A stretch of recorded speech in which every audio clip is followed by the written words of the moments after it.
Meus amigos, boa noite. Hoje nós estamos realizando mais um encontro, a Engenharia Cidade. Trazendo hoje, com muita honra para essa entidade, muita honra para todos nós engenheiros, muita honra para todos nós da comunidade tecnológica de São Paulo. O candidato Celso Russumano. Candidato que desponta no primeiro lugar, no empate técnico no primeiro lugar, nas pesquisas. Candidato que desponta no primeiro lugar...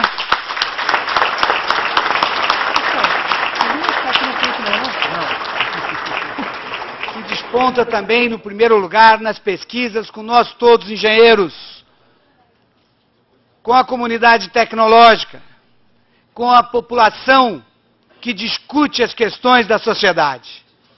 Eu gostaria, então, de convidar para compor a mesa o vereador Adilson Amadeu.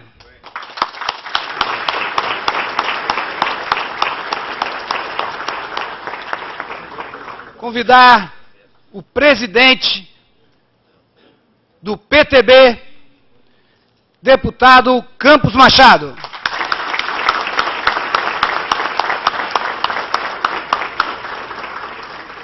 Convidar o próximo vice-prefeito de São Paulo, Flávio Durso.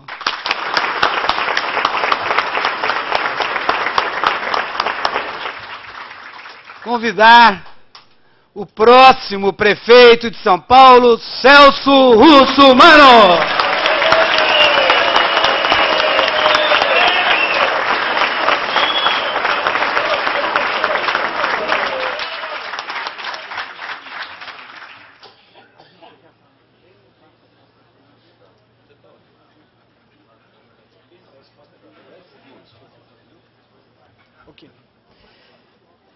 Até porque nós queremos ouvir o nosso candidato, os nossos parlamentares, passaremos de imediato a palavra ao vereador Adilson Amadeu.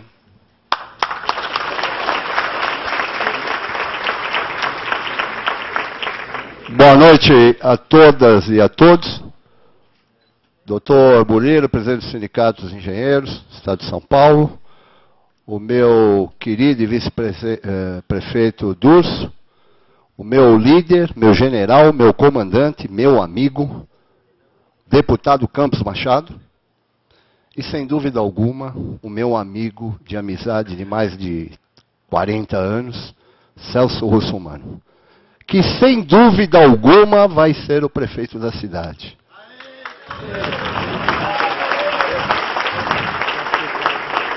E queria aproveitar aqui nesse momento também os pré-candidatos e credenciado deputado e vem candidato a vereador Conte Lopes, que sem dúvida alguma nós vamos fazer a grande bancada na Câmara Municipal.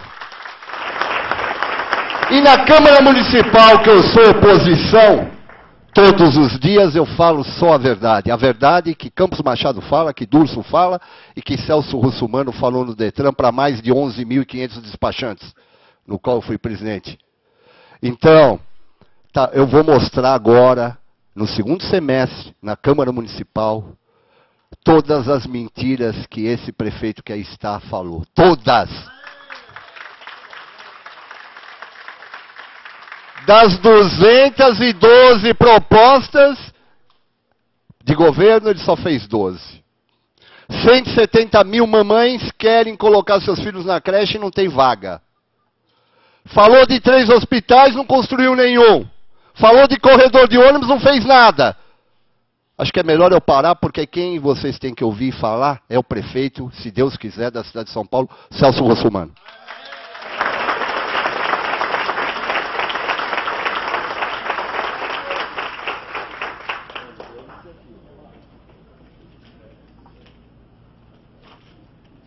Eu gostaria de lembrar a todos também que esse evento está sendo transmitido, prefeito, online, pelo site do sindicato, as redes sociais que compõem o Sindicato de Engenheiros do Estado de São Paulo. Então, nós estamos passando Aqui em São Paulo nós temos em torno de 100 mil profissionais, engenheiros, na capital. Isso está passando a todos que quiserem ouvir e assisti-lo. Gostaria de também aqui saudar a nossa engenheira candidata a vice-prefeita de Diadema, Silvana.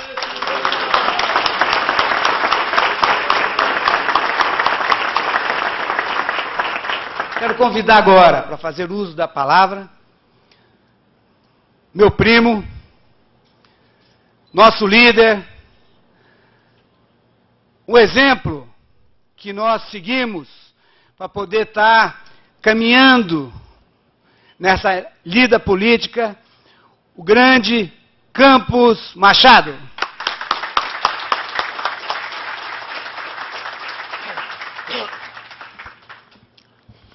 Comentar o meu primo. Primo mesmo. Não é primo político, aquele que a gente fala que é primo só época de eleição. A mãe dele é irmã da minha mãe. Pelo menos até prova em contrário. Mas eu tenho um carinho especial pelo Murilo. Fomos criados juntos. Existe aí uma amizade que virou fraternidade.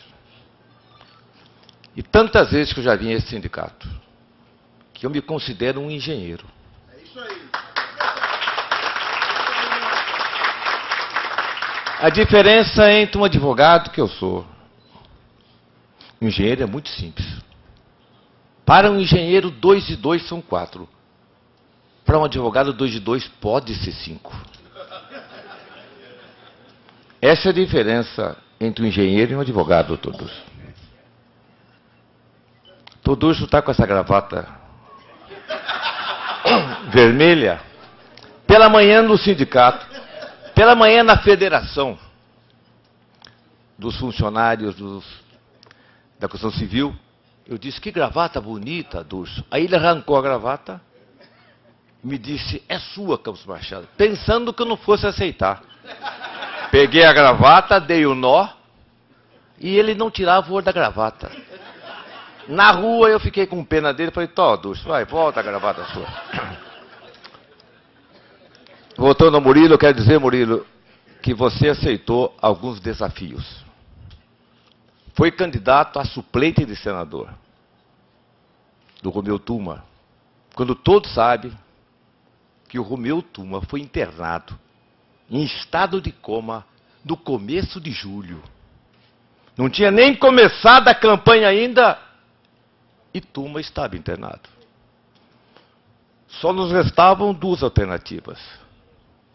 Ou cumprir a palavra dada, nós sempre defendemos que flecha lançada não volta mais, ou apoiamos outro candidato. Deixamos de lado os nossos compromissos iniciais. Murilo ficou até o fim conosco. Não arredou o pé uma vez.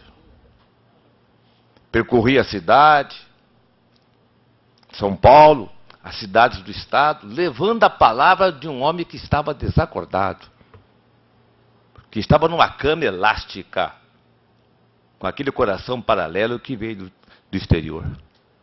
E as más línguas e os delinquentes morais diziam por aí que eu tinha que apresentar o Tuma, que eu estava praticando um estelionato eleitoral. Como é que eu posso apresentar um homem que está entubado em coma? Digo isso para dizer que esse sindicato, pelo seu presidente, Murilo, em nenhum momento deixou de acreditar, deixou de lutar e deixou de sonhar. Por isso, eu como engenheiro emérito, agradeço aos meus companheiros de sindicato essa demonstração de apreço, de amizade e carinho para comigo. Cumprimento o vereador Adilson Amadeu, que acabou de fazer uma revelação muito séria aqui, nessa noite. Tem 40 anos de amizade com o Celso Russomano. Isso me leva a meditar e a refletir, mas como eu acho que idade a gente não fala nem pressionado pela polícia,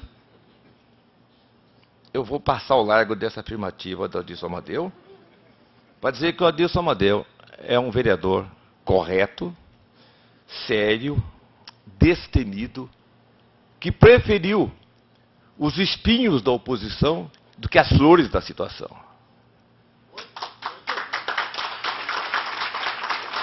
Ele sabe o preço que ele paga. O preço não tem nenhum funcionário em nenhuma subprefeitura da capital. Ele sabe que os seus pedidos são jogados e deixados ao lado. Mas ele não abaixou a cabeça. Preferiu ficar ao lado dos humildes, dos necessitados, aceitar os favores fáceis da situação. E hoje é nosso candidato à eleição, amigo há 40 anos do nosso candidato a prefeito. E o homem da gravata bonita, Dr. Durso, 3 vezes presidente da Ordem dos Advogados do Brasil, seção de São Paulo. Mas, Carlos Machado, que história é essa de 3 vezes? É assim. Já é difícil ganhar a primeira eleição. Uma entidade que tem 350 mil advogados do Estado de São Paulo. Ele foi eleito, reeleito, e depois, contrariando tudo o que se dizia a respeito da reeleição, ele foi reeleito pela 2ª vez. Eu o convidei para ser candidato a prefeito de São Paulo. Disse-lhe do projeto do partido, que com a devida modéstia, eu quero afirmar aqui que é o grande partido do Estado hoje, tem um projeto de 10 anos. Disse que a candidatura dele era importantíssima para as eleições de 2014, 16, 18. Qual não foi a posição do Durso, meu amigo, meu irmão, quando percebeu que falava mais alto os interesses da cidade e os próprios interesses do partido? Me procurou e me disse: nós temos, presidente, que reavaliar a situação. Os meus interesses ficam subalternos. Nós precisamos pensar numa alternativa para a cidade. E nós, procurados por todos os demais partidos grandes desse estado, desse país, que nos indicava a vice, chegando ao ponto até da minha esposa Marlene, que preside o maior movimento de mulheres desse país, ser convidada para ser candidata a vice-prefeito.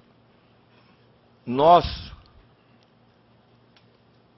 conversamos com o Celso Russomano, que eu conheço não há tantos anos como o Adilson Amadeu, conheço poucos anos antes, que é uma pessoa especial. E o Durso disse: presidente, vamos caminhar nesse sentido. Os nossos horizontes, a partir de hoje, são outros. Conversamos com o Celso Russomano. Dizem que só muda a história quem tem história. Esse rapaz tem história. Talvez todos não saibam a história de Russomano. Vou contar rapidamente. Era um jornalista que fazia um programa de televisão. Um programa voltado à sociedade. Ou a socialite, como se diz. Que falava em turismo, em restaurantes, casas noturnas, badaladas, os guedes da vida. Que frequentava o alto mundo da sociedade paulista e paulistana.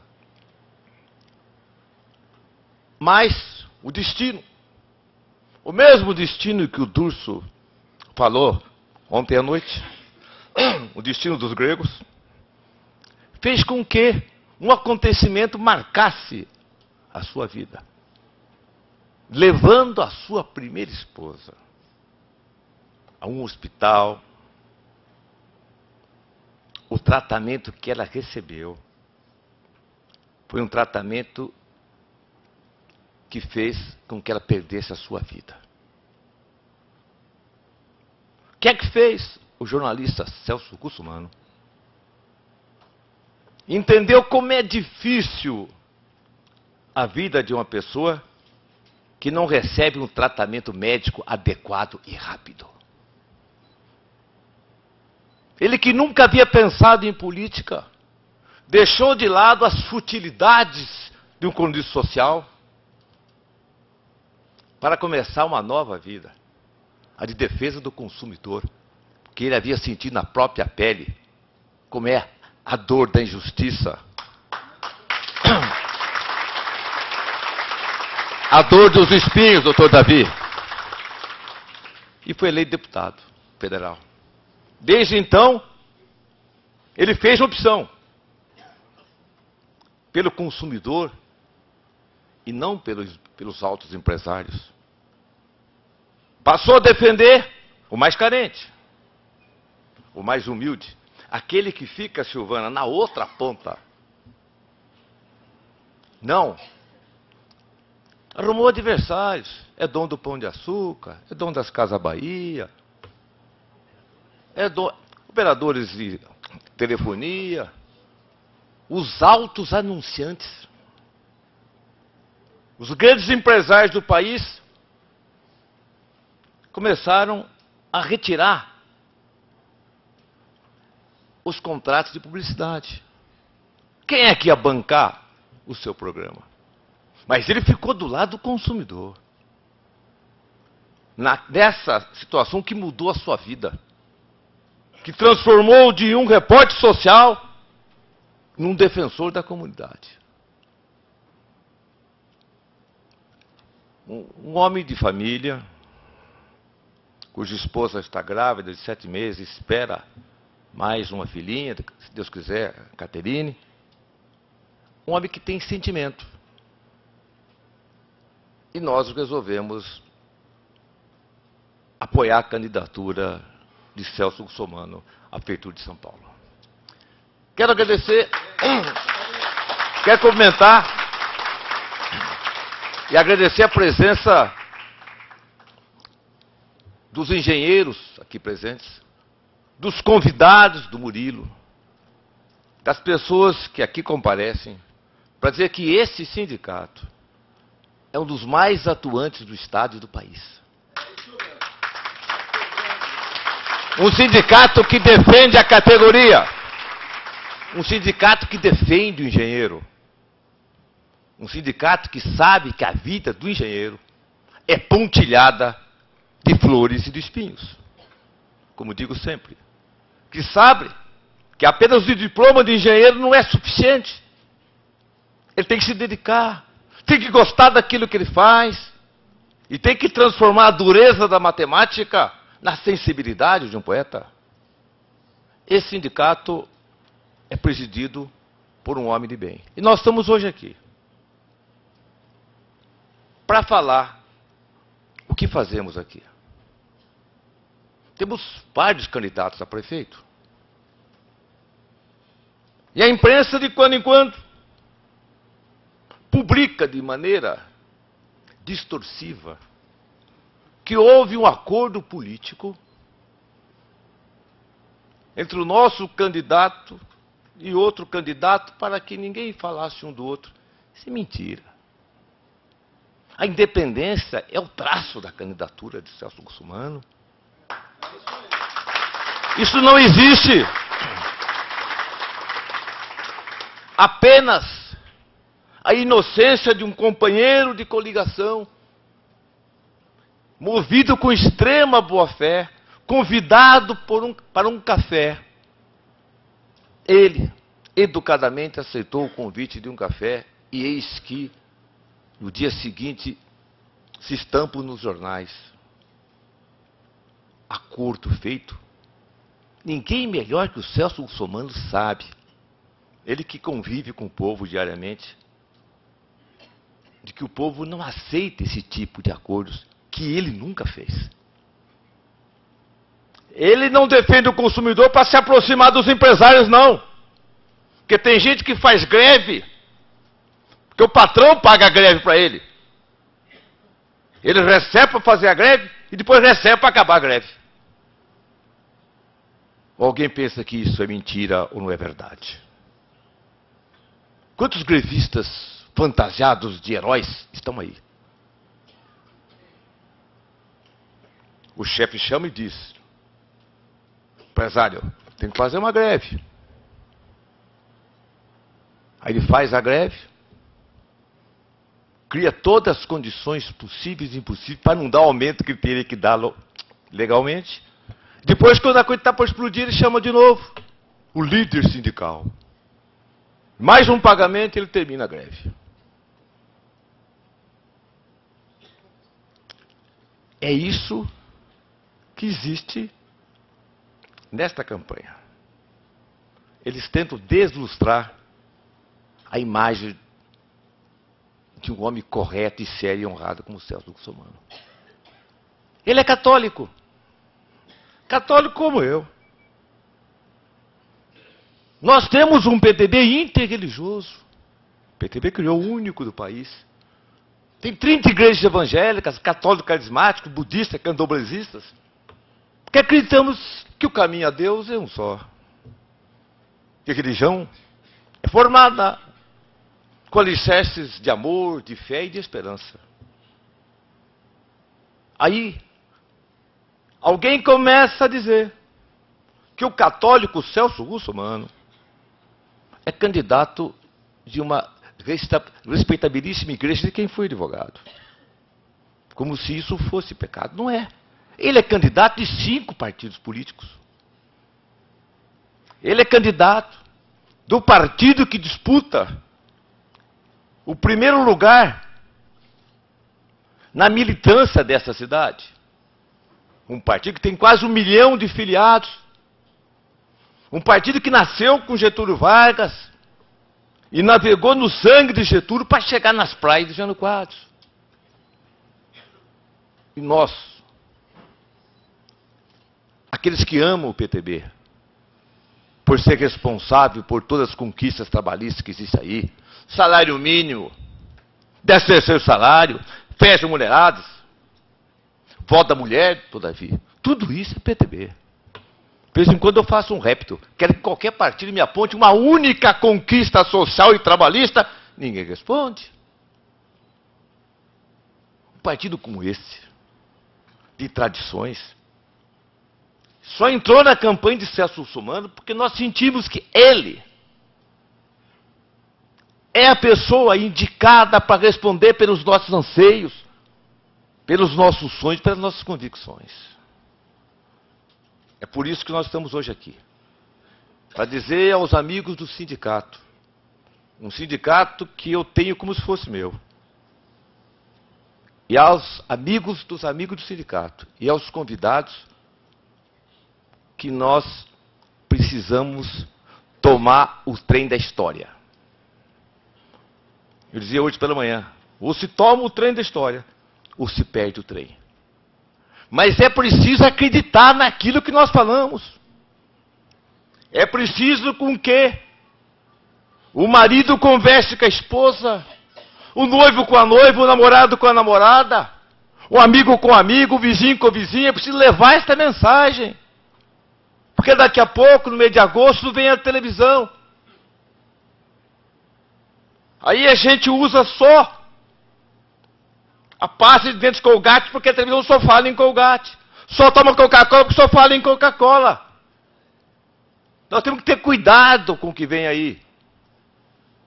Uma eleição de marqueteiros, onde quem tem mais tempo de televisão fala aquilo que é e aquilo que não é. Só que o nosso povo não é mais do que era antes. É por isso que é preciso haver essa corrente. O vizinho procura o vizinho e diz: este é o ano da redenção. É nossa oportunidade de votar num homem sério. Porque assim nós temos condições de suprir a diferença que vai ter na televisão, de tempo de televisão. Essa é uma eleição de gente. Essa não é uma eleição de dinheiro. Essa é uma eleição de amor, de dedicação.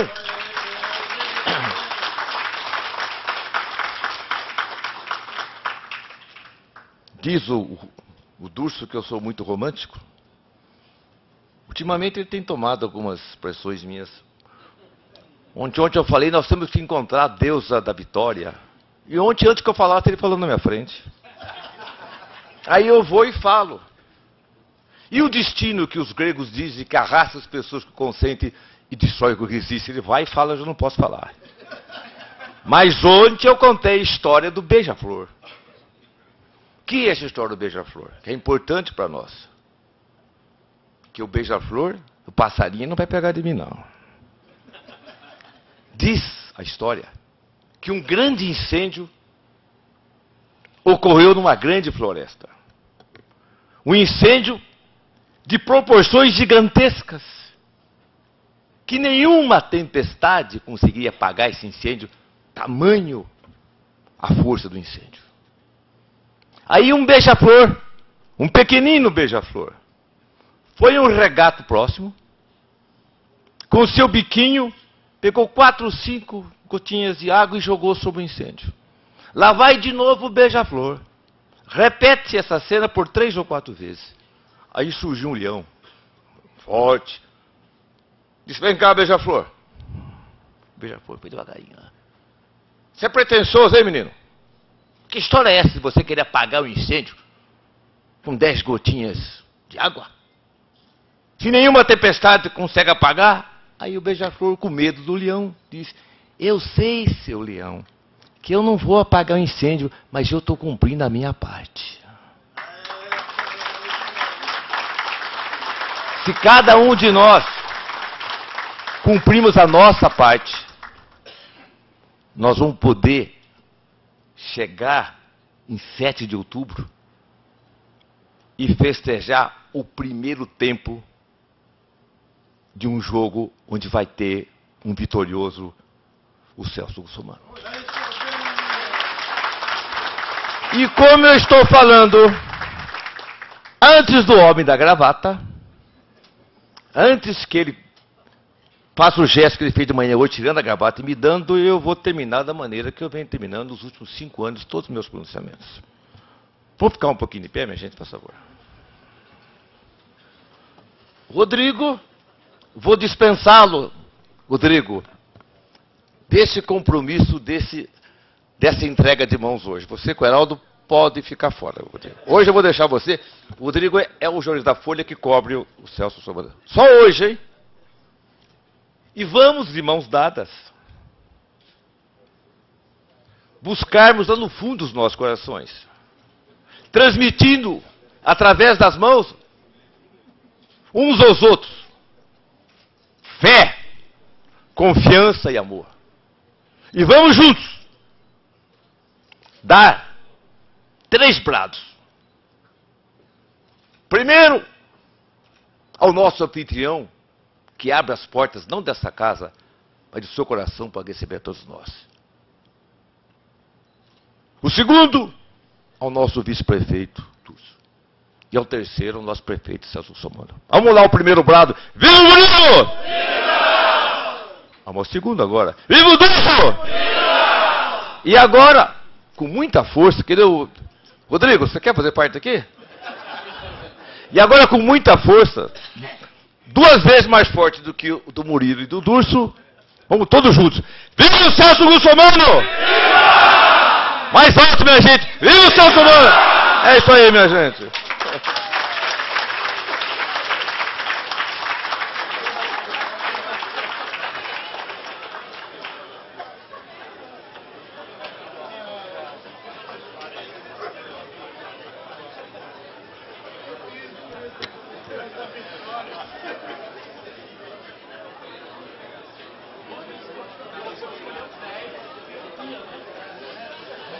Meus amigos, sabe que todos nós, depois desses vivas, nós tínhamos que fazer também um viva ao Campos Machado. Viva o Campos Machado! Viva! Gostaria de convidar agora, para as suas palavras, o irmão dessa casa, nosso companheiro, amigo, Flávio Durso.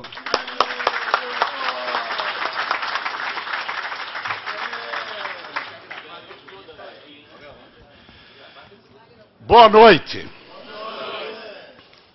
Esse é um boa noite meia boca de alguém que estava ainda se ajeitando na cadeira. Eu queria que nós pudéssemos dar um boa noite, traduzindo a força desse sindicato, a força do PTB, a força dessa coligação, essa energia toda que vai levar o Celso Russomano à prefeitura desta cidade. Boa noite! Beleza. Quero saudar em primeiro lugar o Murilo, o presidente desta casa. Murilo, nosso anfitrião. E quero contar uma particularidade a vocês. Eu era candidato à presidência da UAB. Está aqui o Rui, está aqui o Fábio Mourão, candidato a vereador pelo nosso partido, PTB. Advogados nessa empreitada para ganhar a eleição na UAB. Não tínhamos onde nos reunir. E aí eu falei com o Campos falou com o Murilo falou, tem um espaço lá no sindicato, passa lá, se você quiser nós emprestamos. E eu vim ver o espaço. Celso, eu cheguei aqui, eu e os meus companheiros, éramos em 15, 20 no máximo, e aí nós vimos esse auditório. Eu digo, Murilo, é muito grande, nós não temos nem gente para pôr aqui. Ele falou, vai usando. E a primeira reunião nós ficamos aqui nas duas primeiras fileiras. Na segunda reunião tinha meio auditório. Na terceira isso estava entupido de gente. Eu fico imaginando, Celso, a primeira reunião que nós estamos fazendo aqui não cabe mais gente nesse auditório. Você imagina a segunda, a terceira. Murilo, essa casa é pé quente. Essa casa é pé quente porque tem você à frente dela, tem esses companheiros que lideram esta casa, competentes, que fazem um trabalho tão bonito. Portanto, a palavra primeira é para te saudar. Se eu tivesse muito juízo, eu encerraria meu discurso agora. Porque depois de tudo que o Campos falou, eu não deveria falar mais absolutamente nada. Mas como o meu juízo é um juízo de advogado, e o juízo de advogado sempre comporta uma margem de risco. E o Campos falou aqui da minha gravata de manhã. Eu tirei a gravata, dei para ele, de tanto que ele falou da gravata. Depois ele disse que eu fiquei olhando demais a gravata, ele me devolveu. Hoje vocês são testemunhas aqui à noite quantas vezes ele falou dessa gravata. Eu tenho a impressão que ele vai sonhar com essa gravata essa noite. Ô, Campos, eu vou fazer um negócio.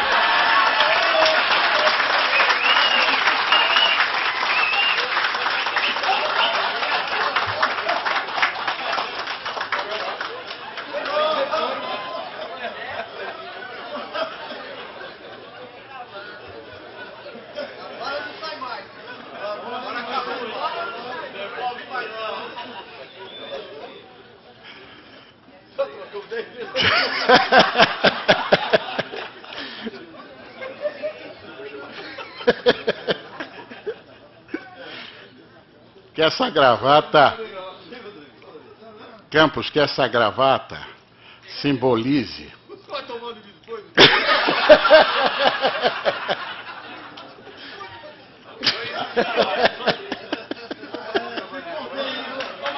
tá bom.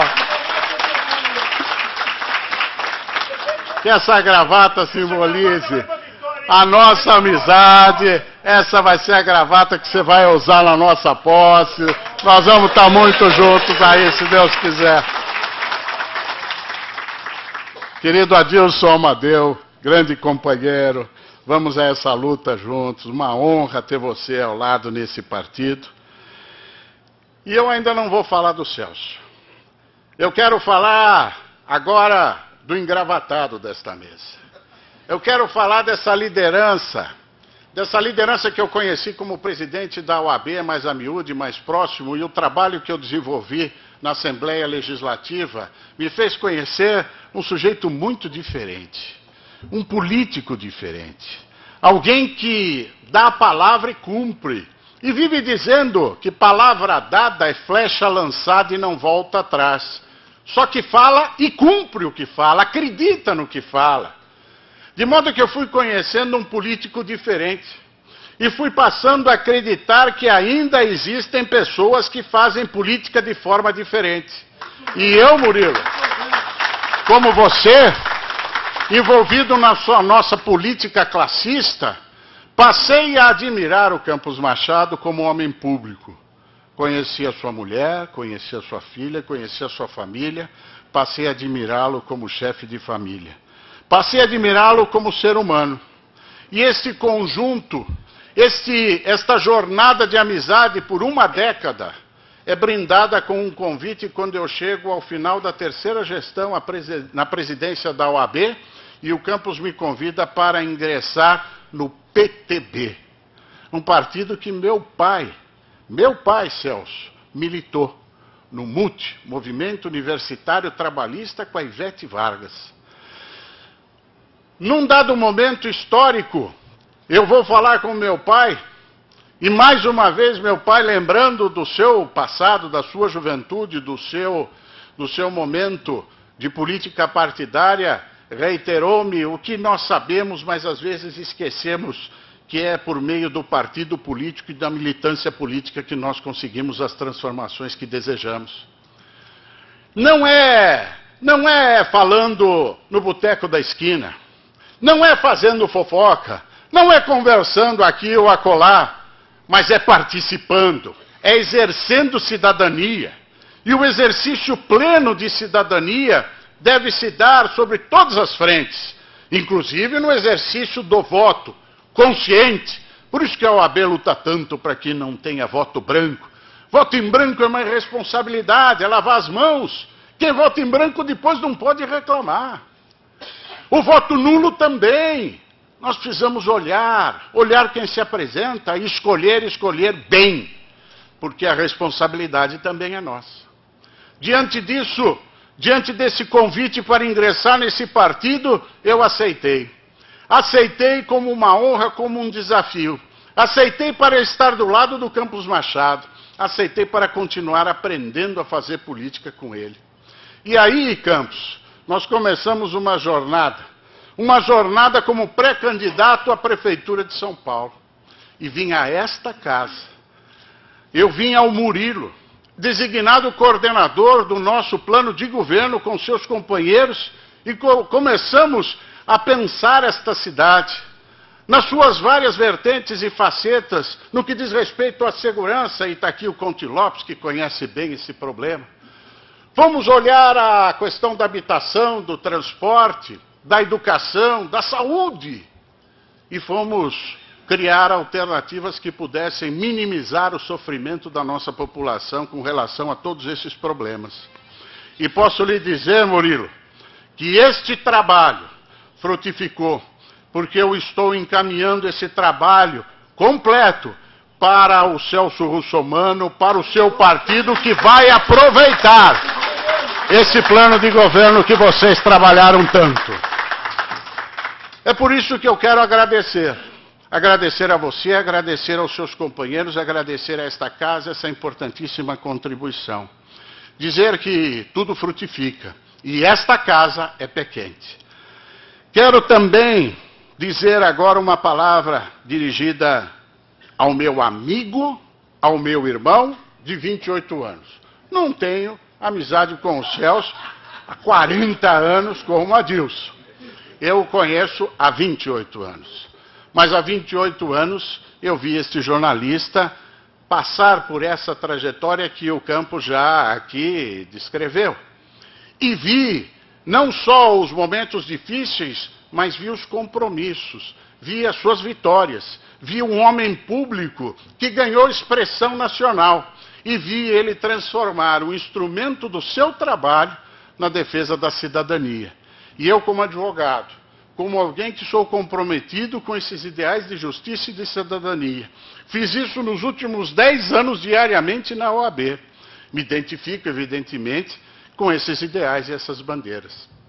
E a vida que nos aproximou há 28 anos, A vida que nos fez companheiros, amigos e irmãos, nos propicia.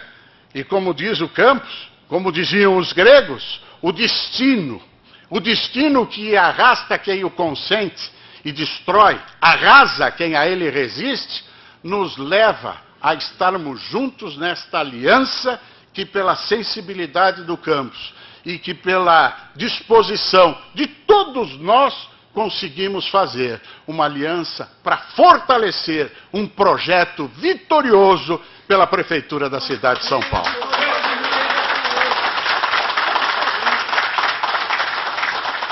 De modo que eu posso dizer a todos vocês que eu estou muito feliz em poder marchar nessa trajetória ao lado de um homem de bem, ao lado de alguém que eu conheço, ao lado de alguém que eu confio, ao lado de alguém que sei que tem muito a contribuir para a nossa cidade e para o nosso povo.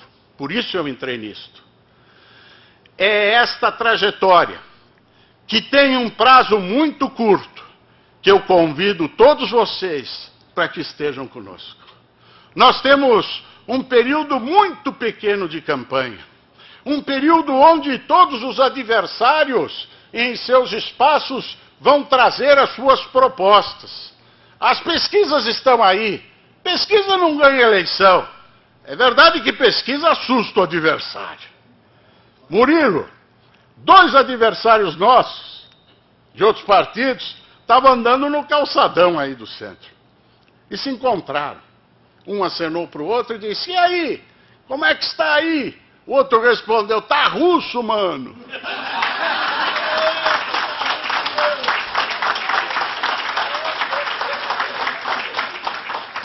Começam a assustar e começam a querer bater. E se começam a querer bater, é porque nós estamos incomodando. E sabe por que nós estamos incomodando? Porque a cada dia se concretiza, se materializa um sonho que não é dos céus, que não é do Campos, que não é meu. Um sonho que é de muitos e que a cada dia é sonhado por muitos outros. E já se dizia que o sonho sonhado sozinho não passa de um sonho. Mas um sonho sonhado coletivamente se transforma em realidade, e essa realidade transforma o nosso futuro. É isso que nós estamos vivendo, Celso. Nós estamos vivendo o seu sonho, sonhando o seu sonho.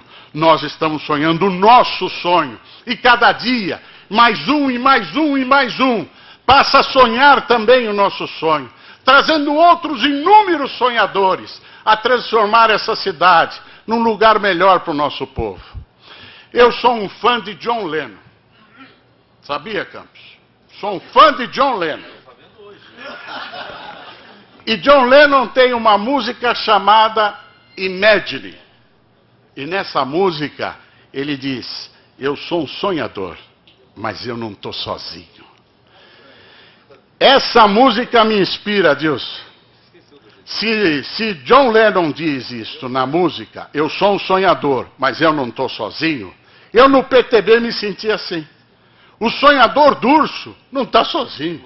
Está do lado do Campos, está do lado da Dilson, está do lado do Conde, está do lado do Fábio Mourão, está do lado de tanta gente boa que sonha também assim. E agora, nesta aliança, nós estamos do lado do Celso. Celso Russomano e todo o seu time.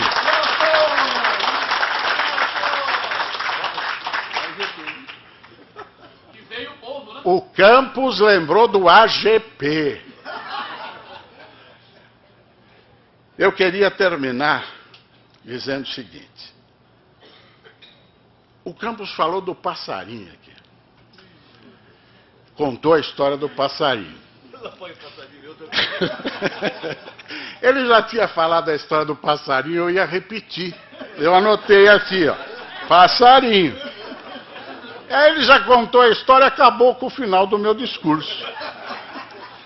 Mas aí agora, graças a Deus, Celso, eu lembrei de outra história de outro passarinho. A história de um sujeito, um garoto, que sabia que tinha um sábio na praça, que ficava ali adivinhando sobre tudo. E o garoto então chamou o seu amigo e falou: vamos pregar uma peça naquele sábio. Vamos pegar um passarinho, Vamos chegar lá na praça, na frente de todo mundo, com um passarinho entre as mãos, e perguntar para ele, na frente de todo mundo, se esse passarinho está vivo ou está morto. Se ele responder que o passarinho está vivo, a gente aperta o passarinho, mata o bichinho e mostra ele morto. E se ele disser que o passarinho está morto, a gente abre a mão, o passarinho alça voo e ele fica desmoralizado. E eles combinaram isso e foram para a praça, domingo, praça lotada.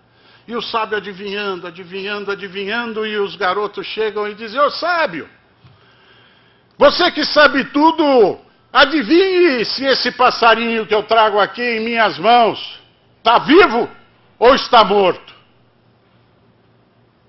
Um silêncio correu a praça, e naquele instante o sábio respondeu: esse passarinho que está em suas mãos pode estar vivo ou pode estar morto. Está em suas mãos. Assim está o destino da nossa cidade. Está em nossas mãos. Se nós quisermos uma cidade melhor, está em nossas mãos. E juntos nós podemos mudar esse destino e este futuro para melhor. E o melhor nós sabemos o que é. Celso Russomano! Viva Celso Russomano! Muito obrigado.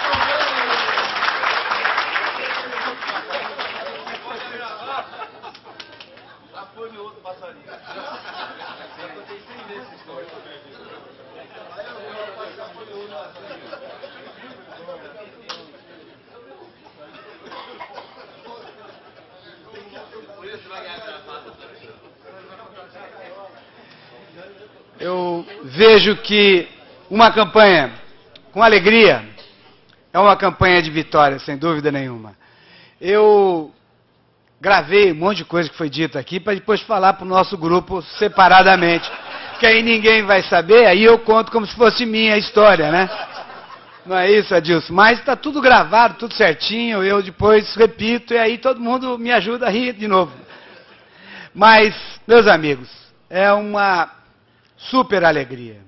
Do Urso, Campos Machado, Adilson, é muito bom ouvi-los. Muito bom estar aqui com vocês, amigos, nessa casa que nos honra muito a presença de vocês. Eu queria agora, com muita alegria, com muito entusiasmo, inclusive do Bibo que está ali, saudar o nosso futuro próximo prefeito de São Paulo, Celso Russomano.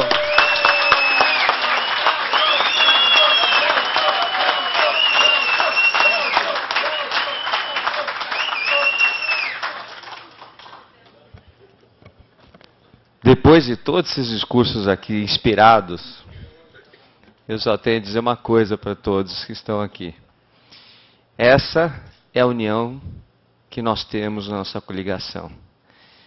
E essa união que nós temos na nossa coligação é que mostra que não temos desavença, que pensamos da mesma forma e que vamos governar juntos, com certeza absoluta.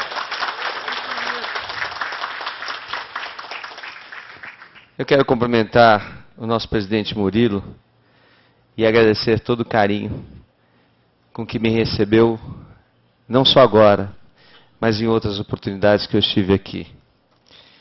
Dizer que eu estou muito feliz por ver um auditório lotado e por ver a energia que esse sindicato carrega sob a sua batuta.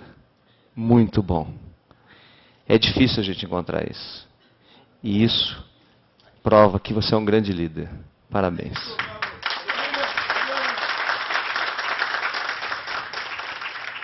Quero cumprimentar os vice-presidentes e diretores do sindicato, todos os engenheiros, as engenheiras, os convidados, os meus colegas de imprensa, todos que estão aqui. Quero cumprimentar o meu amigo, deputado Campos Machado. Ele me proíbe dizer há quanto tempo nós somos amigos. E já disse que vai me pegar pelo ouvido, ou seja, pela orelha, se eu fizer isso. Me disse mais, que como o Dusso é meu amigo, e de fato é, há 28 anos, que eu só posso colocar um ano a mais. Se eu contar mais de um ano, e vai ser sempre 29, não vamos passar disso. Como ele bem disse aqui, idade, ele nem na polícia, sob qualquer condição, nem pendurado no pau de arara, ele vai falar.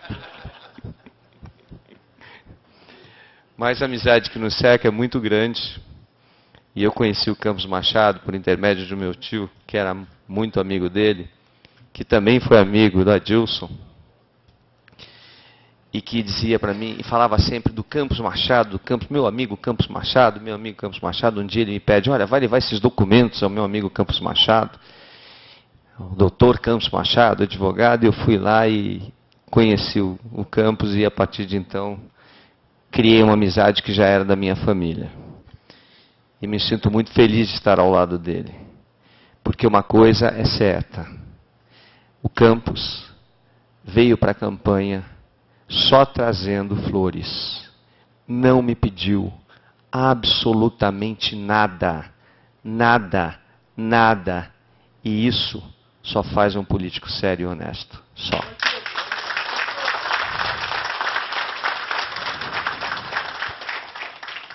E não podia ser diferente. Porque tudo o que lá atrás, quando eu ainda era jovem, meu tio, Omar Salvatore, amigo dele, me dizia, sempre se confirmou durante a vida toda como verdade. Este é um homem público que não precisa da política, mas que doa o seu trabalho para fazer o bem ao próximo. Esse é o verdadeiro político.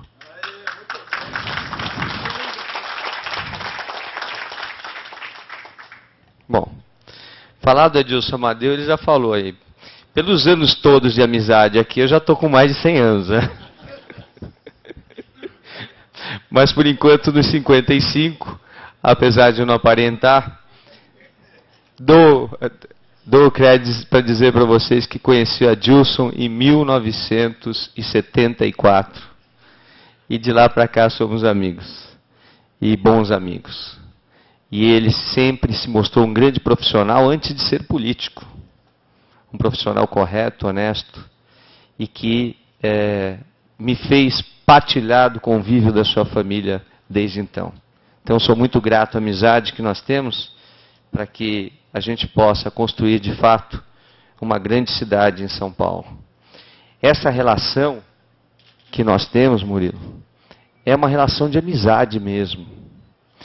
E eu desafio qualquer outro candidato a demonstrar a união que essa coligação tem, ou melhor, uma união tão forte e tão firme como essa nossa coligação tem.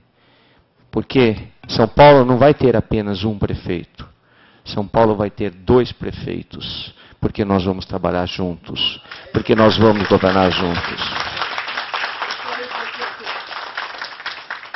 E eu tenho dito, e volto a repetir, que sou operacional.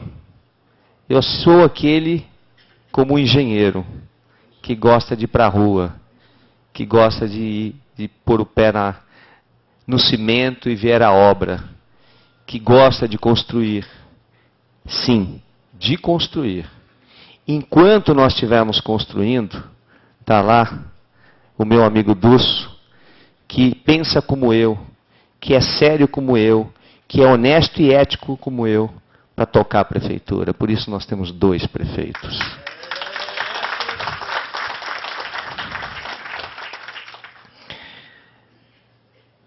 Eu queria contar uma pequena historinha, se me permitirem, já que depois de tantas histórias, que não é de passarinho, mas a gente até pode colocar um passarinho no meio da história, para expressar como eu sou e o que nós pensamos juntos. Um sargento conta uma história de que ele estava na companhia e mudou o capitão. E assumiu um novo capitão. E ele, com aqueles 30 anos de experiência, disse: à tropa. Tropa, vou ver o nosso novo capitão.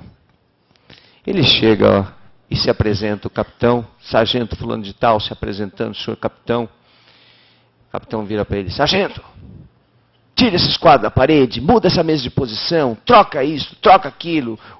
O vestuário não está bom do jeito que está, o dormitário não sei o que lá, e vou falando um monte de coisa. E o capitão desesperado, tentando anotar tudo para não esquecer nenhuma ordem. Reúna a tropa, capitão, eu quero conhecer a tropa. O sargento, reúna a tropa, eu quero conhecer a tropa. O sargento bateu continência para o capitão e disse, sim, senhor, meu capitão. Foi, reuniu a tropa e disse, tropa, nós não temos capitão.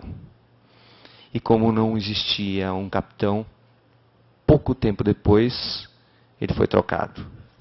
E assumiu um novo capitão, que disse, sargento, nós vamos ver como está a companhia. E o que estiver bom e andando bem, nós vamos preservar, nós não vamos mudar. E o que não estiver bom, nós vamos melhorar. E é assim que nós vamos construir a história dessa companhia.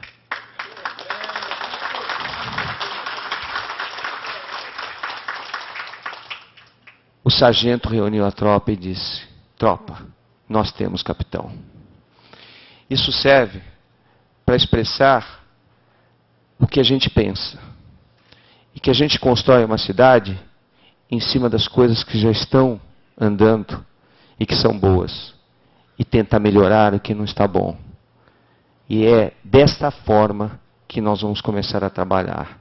Nós não vamos parar obra nenhuma, porque isto causa um prejuízo enorme à sociedade. Nós não vamos parar o que está sendo feito, porque isso é um desfavor à sociedade. Nós vamos buscar o melhor.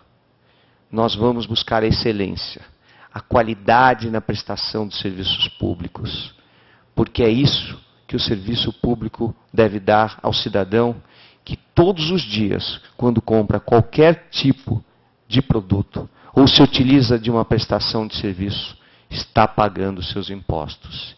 E o mínimo que o poder público pode devolver é prestação de serviço de qualidade.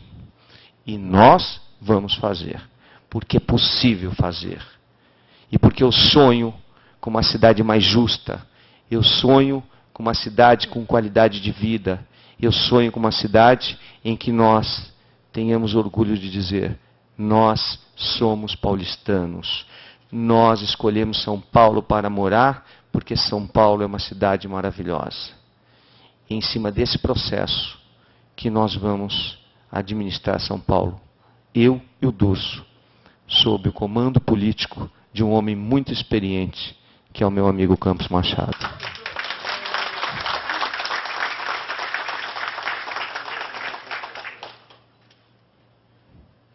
Quero aqui dizer que se nós queremos construir uma cidade mais justa, nós precisamos diminuir a desigualdade. E a gente diminui a desigualdade social quando a gente pensa no que mais precisa, no que menos tem. Está mais do que provado, e o Conte Lopes não me deixa mentir, que quando a desigualdade social é muito grande, a violência cresce de uma forma absurda. E o que nós estamos plantando aqui na cidade de São Paulo é exatamente isso. Quando nós não temos escola de qualidade, quando as crianças passam de ano sem saber absolutamente nada, porque nós não temos mais o boletim, porque as crianças não são submetidas à avaliação, porque o processo é chamado de progressão continuada, chamado, inclusive pelas mães, de promoção automática. E quando acabaram com o boletim que era assinado pelos pais, nós fizemos com que os nossos jovens não fossem mais avaliados. E fizemos com que os nossos jovens não tivessem condição de competir, em condição de igualdade, com o jovem que sai da escola particular, que tem um computador em casa, que tem oportunidade de emprego. E quando nós tiramos a oportunidade de emprego de um jovem que vem da periferia ou dos bairros mais distantes, nós estamos praticando uma violência da sociedade para com esses jovens que vai dar o troco para a gente. A história de um jovem hoje em São Paulo é a seguinte, e só quem anda nas ruas e tem a sensibilidade de entender isso é que pode expor o que é a vida de um jovem. Aos 14 anos de idade ele não pode trabalhar porque o Estatuto da Criança e do Adolescente não permite. Aos 16 anos de idade, quando a lei assim permite, ele vai buscar um emprego e se ele for do sexo masculino, ele terá todas as dificuldades do mundo, porque todo empresário sabe que se o jovem for servir o exército, a marinha ou a aeronáutica, for para o serviço militar, a empresa vai pagar os encargos sociais durante o tempo que ele estiver servindo. E aí o empresário diz, eu não vou correr risco. Quando você passar pelo serviço militar, você volta aqui, que eu te dou um emprego. E ele volta, na esperança de conseguir aquele emprego. E de começar a sua vida, de ter a primeira oportunidade de emprego. E aí, nós, de uma forma geral, pedimos para que ele sente à mesa, tenha intimidade com o teclado, velocidade no teclado e uma boa redação. Isso é impossível. Impossível para quem não teve escola de boa qualidade, impossível para quem não teve internet em casa. E para nós, talvez isso não seja muito importante, mas para quem não tem, é a vida, é a construção do seu primeiro emprego, é a construção de um futuro melhor. E aí esse jovem fica preterido. Outro dia, estava andando, fazendo uma reportagem, tinha 5, 6 jovens reunidos na periferia. No meio da tarde eu fui perguntar a eles o que eles estavam fazendo ali. E eles me disseram, a gente está aqui, estuda de manhã, o outro não estudo mais, já me formei. Formou no quê? Formei no ensino médio. E você não está trabalhando? Não, nós não estamos trabalhando, nenhum de nós. Por quê? Porque nós não tivemos oportunidade. Mas um jovem, aos 18 anos de idade, tem sonhos. E quais são esses sonhos? Os mais básicos da nossa vida. Namorar, ir ao cinema, pagar um sanduíche para sua namorada. Mas que garota quer namorar com um jovem que não tem emprego?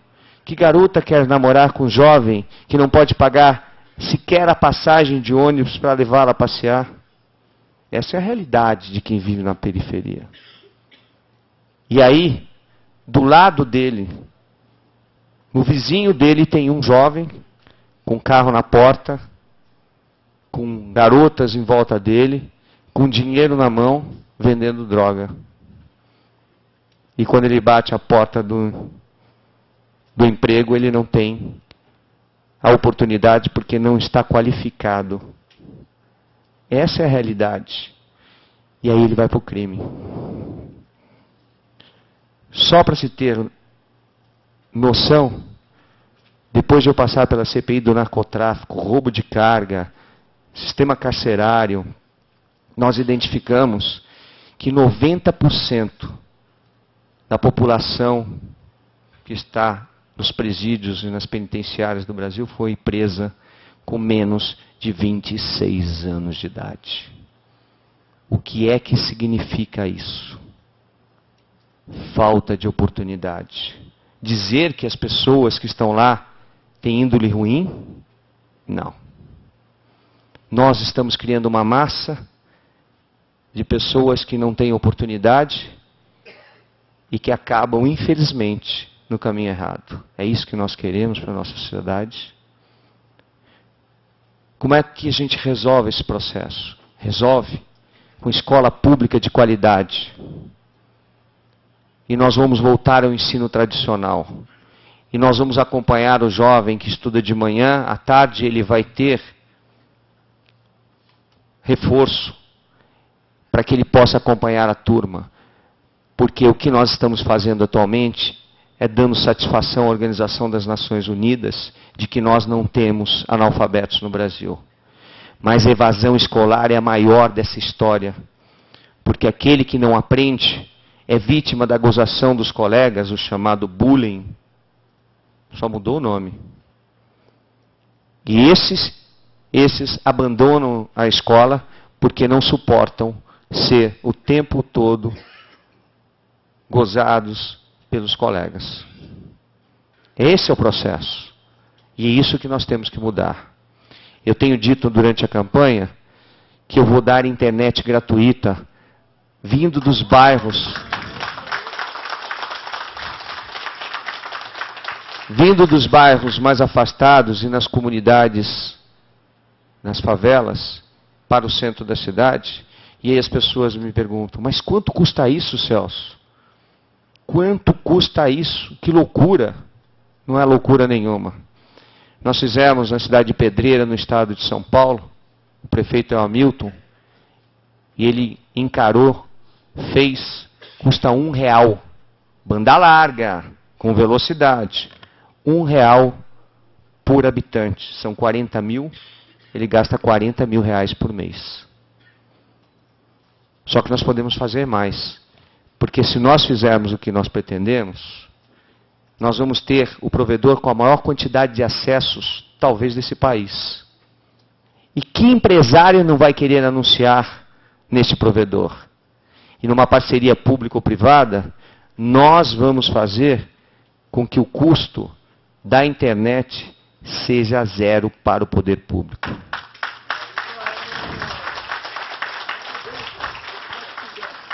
E fazendo inclusão digital e fazendo inclusão na escola, é que nós vamos começar a diminuir a diferença entre o jovem que sai da escola pública para o jovem que sai da escola particular. E é nesse processo que nós vamos melhorar a segurança pública, que tanto o Conte Lopes defende. Mas a gente tem muito mais o que fazer.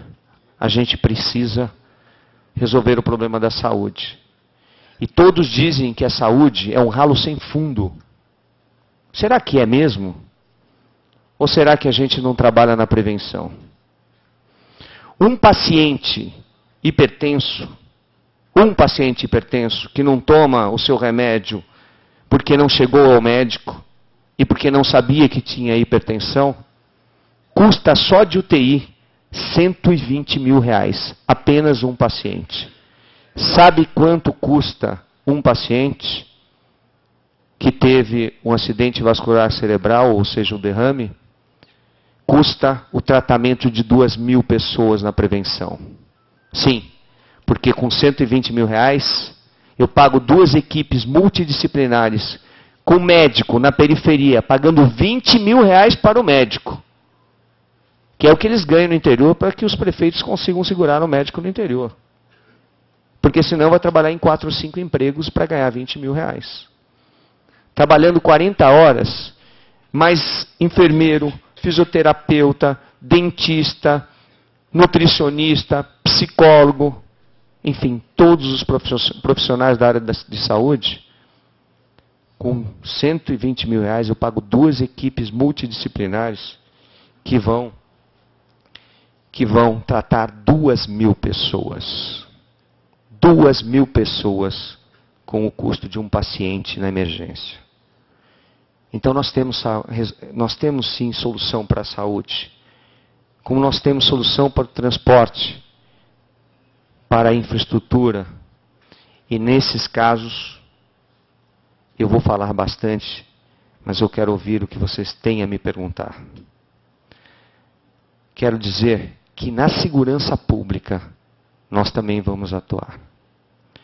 Não é obrigação do prefeito constitucional, mas é obrigação fazermos alguma coisa para melhorarmos o que nós estamos vendo. Num primeiro momento, fazendo a inclusão. Num segundo momento, fazendo a prevenção e o policiamento ostensivo. Nós vamos ter de volta a antiga Guarda Civil de São Paulo, que foi a melhor do Brasil. aquela que se fundiu com a força pública e acabou na polícia militar, aquela que tinha guardas que falavam 2 idiomas, aquela que era o guarda conhecia os habitantes da cidade, aquela que era respeitada e aquela que fazia de fato segurança pública. E até o final do governo nós vamos ter 20 mil guardas municipais na cidade de São Paulo. 20 mil. Que vão estar conveniados com a Polícia Civil e com a Polícia Militar. Nós vamos monitorar as ruas da cidade de São Paulo com câmeras, que por sinal já tem câmeras espalhadas por toda a cidade. Infelizmente só para multar, mas não para nos proteger. Só para uma indústria de multas que esse ano vai arrecadar quase 900 milhões de reais. Quase 900 milhões de reais. E o Adilson Amadeu conhece profundamente isso. Só que o que é mais engraçado é que ela é gerenciada por empresas particulares. E eu não consigo entender por que o município, através do CT, que é extremamente competente, que está abandonado, não consegue administrar os radares da cidade. E precisa passar para uma empresa particular, e eu já pedi para o Adilson Amadeu levantar para mim, quanto é que custa isso? E quanto é que custa para o município todos os carros do CT que são alugados? Que estranho, né? Os carros do CT são todos alugados. E quando nós temos um acidente com um caminhão, me dizia Adilson Amadeu, nós temos 2 guinchos alugados para transportar, ou seja, para tirar esses veículos pesados das ruas. Às vezes, nós temos congestionamentos de 130, 180, 210 quilômetros, porque nós temos apenas 2 guinchos numa cidade desse tamanho. Essas coisas eu não consigo entender, não consigo compreender. Se a intenção é fazer cidadania ou se a intenção é fazer o bolso de alguns. E isso nós vamos mudar. Nós vamos mudar. Porque assim como o Campos não precisa do cargo de deputado, o Adilson não precisa ser vereador, o Conte Lopes também não, o Dúcio não precisa ser vice-prefeito, ou melhor, o 2º prefeito ou o 1º prefeito da cidade, eu também não preciso. E outro dia minha equipe, levantando a minha vida, disse assim, mas Celso, você devolveu durante os mandatos de deputado federal 726 mil reais para os cofres públicos da sua verba de gabinete? Eu falei, devolvi. Por quê? Mas como? Você tem que falar sobre isso. Eu falei, mas por quê? É obrigação. Quando se trata com a coisa pública, com dinheiro público, se o meu gabinete não tinha que gastar mais, eu não ia inventar uma nota fiscal, eu não ia inventar uma despesa que não existe para enfiar o dinheiro no meu bolso em prejuízo de gente que precisa de saúde, que precisa de educação, que precisa de segurança pública. Eu me sentiria envergonhado se eu fizesse isso.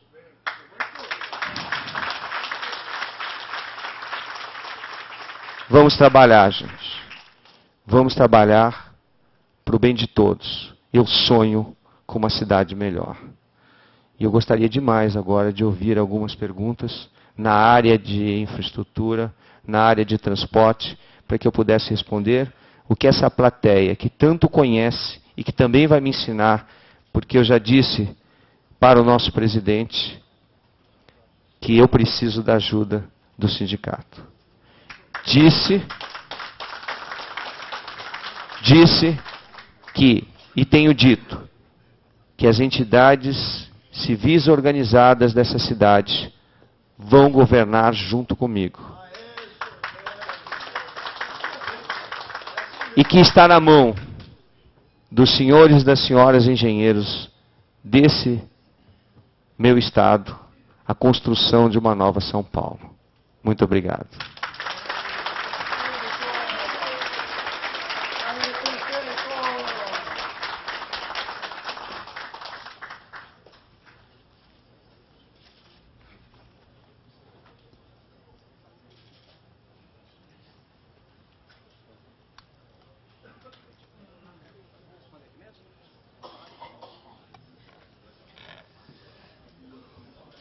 Estou vendo que nós estamos com o tempo do próprio prefeito bastante curto. Todos já me cobraram ali para que a gente fosse bem rápido.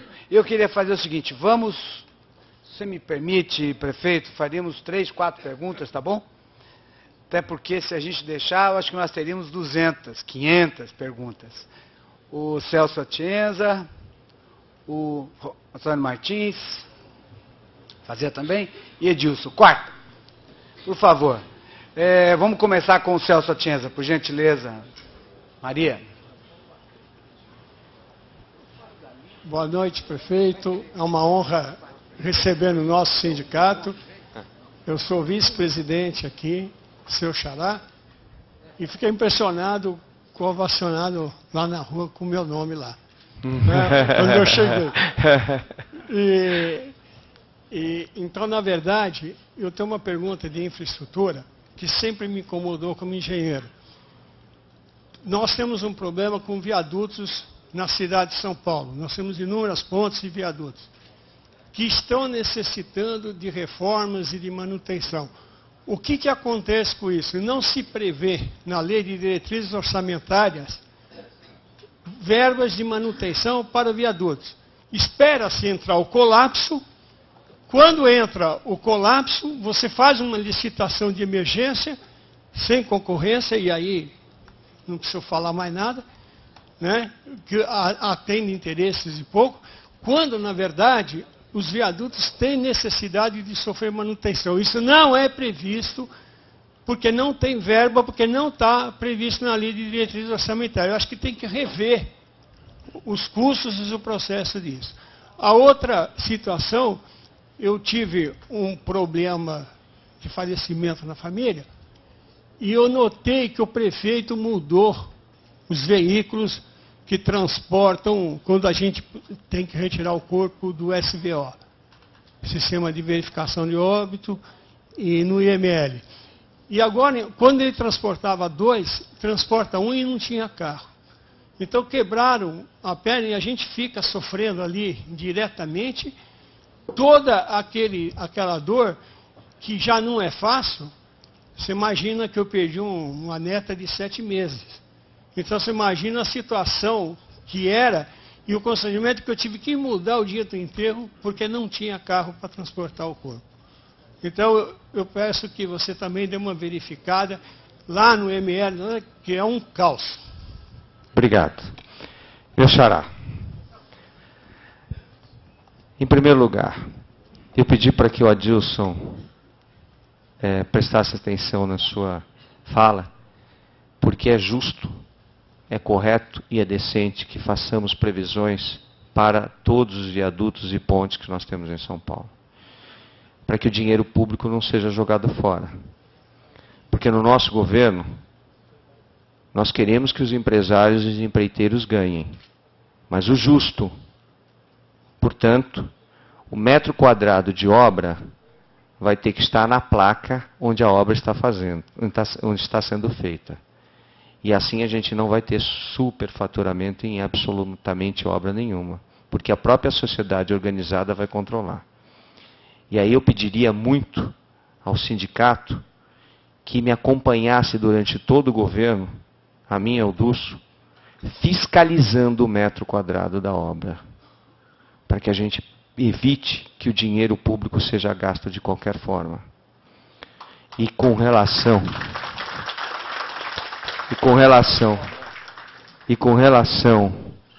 à questão das pontes e viadutos, está aqui um vereador ao meu lado, que com certeza, junto com o Conte Lopes, será reeleito e o Conte eleito vereador, e vai fazer constar da lei de diretrizes orçamentária há previsão para manutenção dos pontes e viadutos. Vou só contar rapidamente uma historinha para vocês, muito rápida. Eu tomei conhecimento através do Corpo de Bombeiros de São Paulo de uma quantidade imensa de acidentes com botijão de gás. Imensa. E aí eu pedi para que todos os bombeiros do país inteiro me dessem informações de quantos acidentes com botijão de gás nós tínhamos no Brasil diariamente. E descobrimos que eram 5 acidentes diários com vítimas fatais. E aí eu fui estudar o porquê. E era porque os botijões não tinham requalificação e manutenção. E o botijão de gás, ele em si não é perigoso, porque o GLP está em estado líquido. Mas se ele vazar, ele é mais pesado do que o ar, ele se acumula no chão.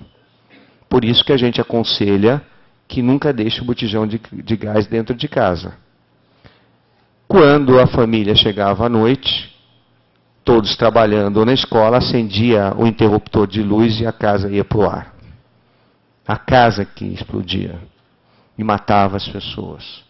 E aí eu chamei os distribuidores, os engarrafadores, os fabricantes de botijão e disse: nós temos 2 saídas. A primeira, isso em Brasília, no Ministério da Justiça, nós fazermos uma autorregulamentação. A segunda, nós impormos a fiscalização. O presidente da associação era o senador Onofre Quinan, de Goiás. E ele disse textualmente para mim: não vamos fazer manutenção, não vamos fazer requalificação de botijão nenhum, porque eles são trocados pelo Brasil inteiro. Eu falei: não tem problema, vamos destrocar os botijões, mas são 40 milhões de botijões nesse país, como é que nós vamos destrocar botijões de gás? Fazendo o centro de destrocas. E quem vai pagar isso? Vocês organizados. De jeito nenhum. Nós vamos achar um caminho. Não vamos fazer, está encerrada a reunião. O senhor entendeu, deputado? Falou para mim. Entendi. No dia seguinte eu peguei a Agência Nacional do Petróleo e comecei na empresa dele, na Onogás, onde eu aprendi 200 botijões de gás com risco de vida das pessoas. E na semana seguinte estava ele sentado lá, porque a imprensa cobriu, disposto a fazer a requalificação e a manutenção dos botijões. Hoje nós não temos mais acidentes com botijões de gás. Graças aos centros de destroca, graças à requalificação e manutenção de todos esses. É assim que a gente deve agir. E isso foi feito em 4 paredes, e a sociedade sabe quando eu conto. Mas nós estamos preservando a vida das pessoas. E eu não quero ver um viaduto caindo em cima de alguém, ou alguém em cima do viaduto se acidentando por ineficiência, incompetência do serviço público. De jeito nenhum. Só para responder a sua última pergunta, rapidamente, eu esses dias perdi minha mãe.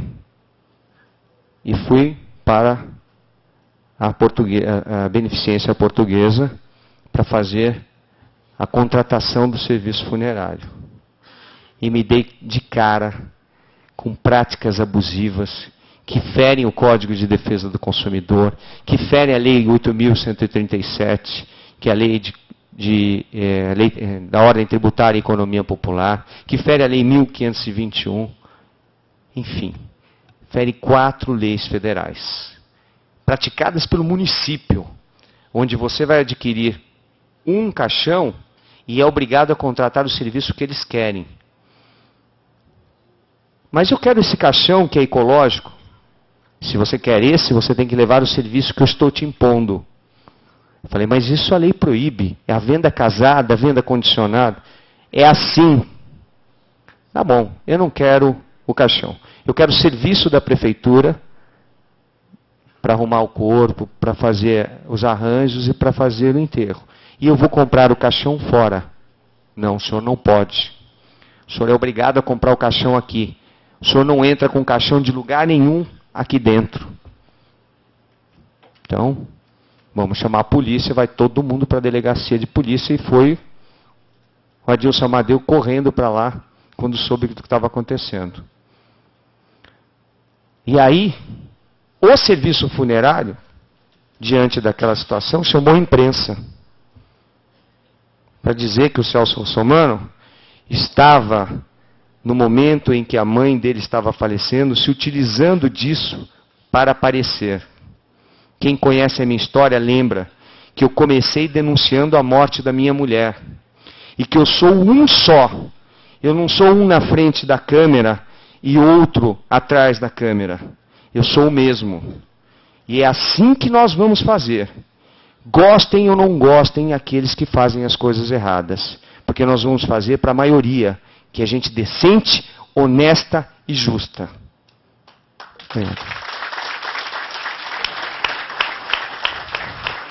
O Antônio Otaviano, engenheiro Otaviano. Boa noite, prefeito Celso Russomano. Celso, por favor. Eu tenho muito medo desse prefeito. Mas não tenha medo não, porque a demonstração que você está colhendo aqui hoje, o apoio e a energia que você vai levar desse sindicato, certamente vão fazer você prefeito dessa cidade, junto com o Flávio Durso, vice-prefeito. Obrigado. Mas eu queria primeiro cumprimentá-lo pela coragem, pela disposição e pela energia que você coloca nessa campanha. Nessa campanha que, repito, pelo clima de hoje, é uma campanha vitoriosa. A você queria cumprimentá-lo e a todos os seus companheiros.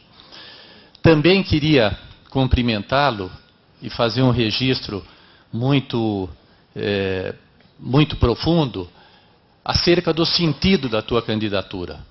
Uma cidade como a nossa, uma dimensão de São Paulo, de uma megalópole, uma das maiores cidades do mundo, requer exatamente essa disposição.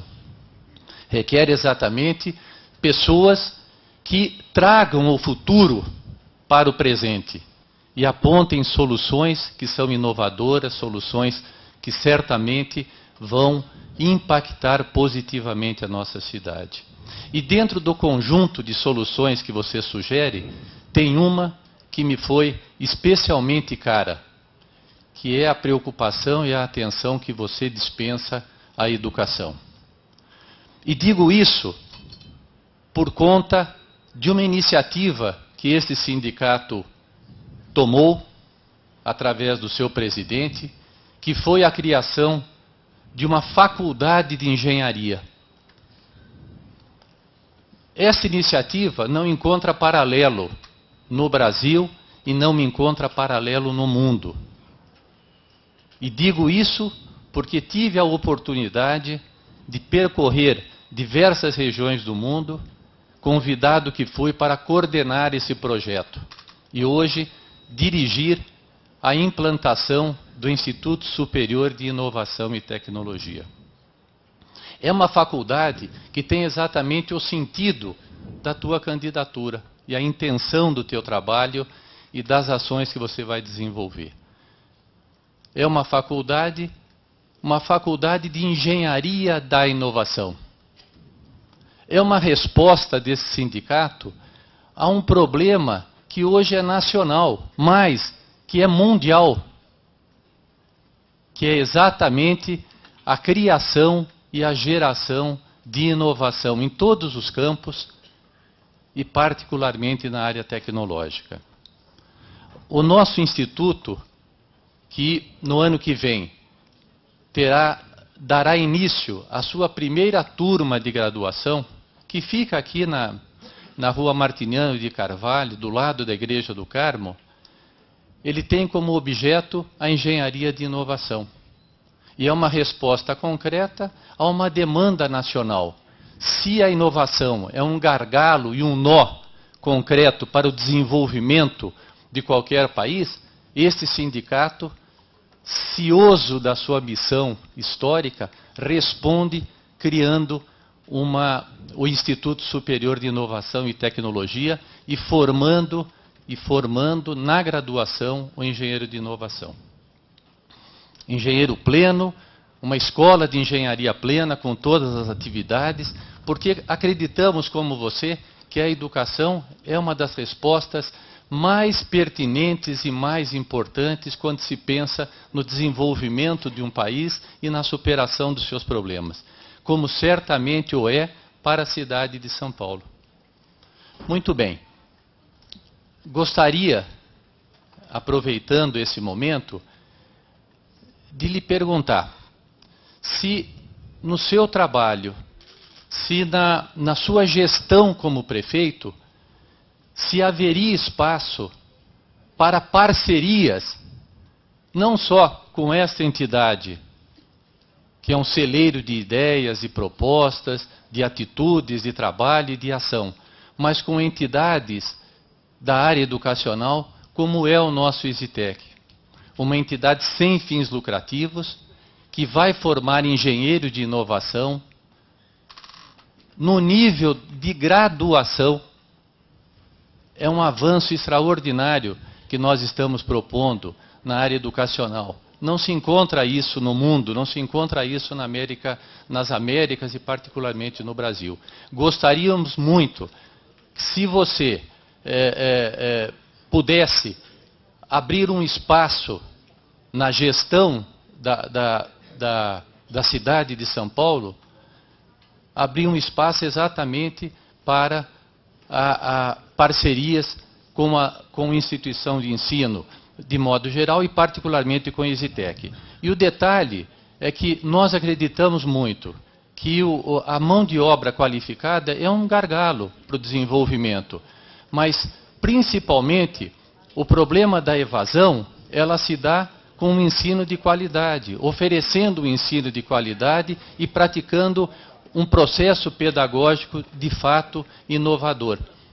Nós gostaríamos muito de, com você na prefeitura, termos com a Prefeitura de São Paulo uma parceria no sentido de fazer com que essa iniciativa, ela se fortaleça, ela se materialize e ela vá adiante. E se multipliquem iniciativas dessa natureza, porque acreditamos que a educação é um bem da cidadania, é um bem do cidadão. Essa é a pergunta que eu gostaria de fazer. Obrigado. E eu te agradeço muito. Desculpe, eu não peguei qual a sua graça.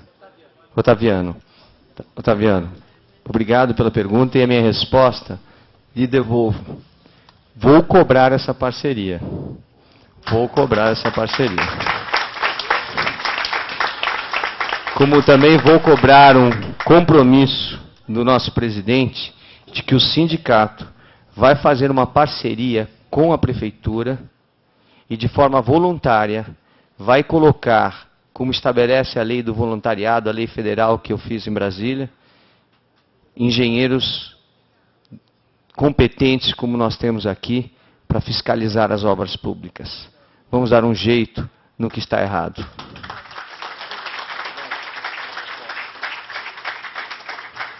Meus amigos, eu estou recebendo aqui cutucões para que eu faça rápido para que a gente termine.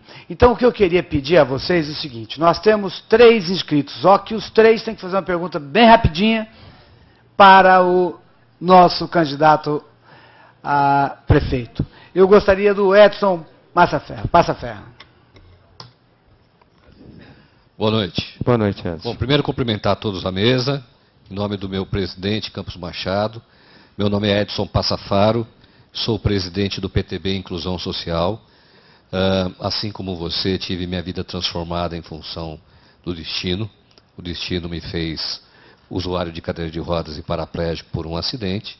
E desde então eu atuo nessa questão para tentar criar melhores condições de vida para mim e para todas as pessoas que, assim como eu, todos os dias sofrem com a falta de oportunidades na cidade. A minha colocação é: nós temos, a partir do censo do IBGE de 2010, algo em torno de 23% da população do país formada de pessoas com algum tipo de deficiência. Fora isso, nós temos pessoas com mobilidade reduzida, que podem ser os idosos, os obesos, gestantes, acidentados temporários. Temos um amplo amparo jurídico e legal, seja na legislação federal, estadual ou do próprio município de São Paulo. E temos todas as normas técnicas possíveis para fazer com que essa questão seja implantada. Eu mesmo sou instrutor da ABNT por quase 10 anos. Minha pergunta é, dentro da sua prefeitura, qual atenção você dará para a questão da mobilidade urbana, que engloba a questão da acessibilidade a todas as pessoas, principalmente as pessoas com deficiência ou mobilidade reduzida? E desde já, coloco à sua disposição o PTB Inclusão Social para compor o seu plano de governo na questão que diz respeito não só às pessoas com deficiência, mas também à questão da mobilidade como um todo. É muito comum se tratar da questão da mobilidade somente como trânsito de veículos. E a mobilidade, antes de mais nada, a partir da própria Lei de Mobilidade Federal, diz que a mobilidade é essencialmente em função do ser humano, seja ele com qual característica física for. Muito obrigado. Obrigado. Às vezes as pessoas me perguntam, Celso, mas que experiência você tem para governar a cidade de São Paulo? Podia falar de tudo que eu já fiz na minha vida, dentro do governo, no executivo do governo, até chegar à minha condição de deputado. Mas uma coisa me deixou muito feliz, foi relatar o Estatuto da Pessoa com Deficiência. Isso me deixou muito feliz, porque eu tive condições de conviver com todas as entidades de todos os segmentos de deficiência, de todos, para fazer um texto, Campos, e você sabe, você é deputado, o Adilson é vereador, o Conte foi deputado por muito tempo, o quanto é difícil você construir um texto com a aprovação de todos dentro do parlamento. E eu consegui, não só com a aprovação dos meus pares, como de todas as entidades de deficientes. E construímos um texto baseado no que foi definido, inclusive, pela Organização Mundial de Saúde, pela ONU, pela Organização das Nações Unidas. Eu tenho dentro de mim que qualquer um de nós, a qualquer momento, pode se tornar um deficiente, temporário ou definitivo. Tenho dentro de mim que a acessibilidade é o direito de ir e vir que está previsto na Constituição. E quero muito a sua ajuda para construirmos uma cidade mais digna de todos aqueles que vivem nessa cidade. Quero te dizer que nós vamos dar o exemplo, começando pelo serviço público, de que a acessibilidade deve ser dada a todos. A todos. E só para a gente encerrar essa história, a questão da acessibilidade e das pessoas com maior dificuldade, todos nós teremos, com mobilidade reduzida, porque todos nós um dia seremos idosos, a não ser que morramos mais cedo, vamos passar por isso. E subir num ônibus em São Paulo, montado em cima de um chassi de caminhão, isso vai acabar. Isso vai acabar.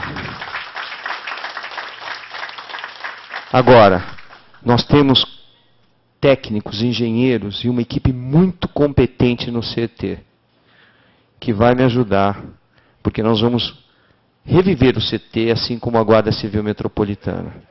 Vão me ajudar a construir essa cidade. Principalmente para que a gente tenha mobilidade no trânsito e para que a gente tenha acessibilidade no trânsito. Obrigado. Alô. Só um minutinho. Nós temos 3 pessoas a fazer pergunta. Nós vamos fazer as 3, uma seguida da outra, okay, e deixar para o nosso candidato a prefeito responder, tá? E eu pediria que vocês, por favor, ajudem. Nós temos que fazer bem rapidinho, por gentileza. Puxa vida, só porque eu ia contar a história de passarinho, então vai passar a história do passarinho. E eu queria cumprimentar o candidato, e desejar a ele boa sorte e que, na sua posse, você retorne aqui a essa casa, Podemos fazer a festa? Lógico. Podemos fazer sim. Podemos fazer Compromisso, hein, presidente? Compromisso, hein? Compromisso. Eu ia atenuar... Tá filmando, ó. Nós estamos sendo transmitidos online nas redes sociais, no CESP. Eu ia colocar um atenuante ao meu amigo Adilson Amadeu, ia dizer que você nasceu amigo dele, né? Por isso 40 anos, né?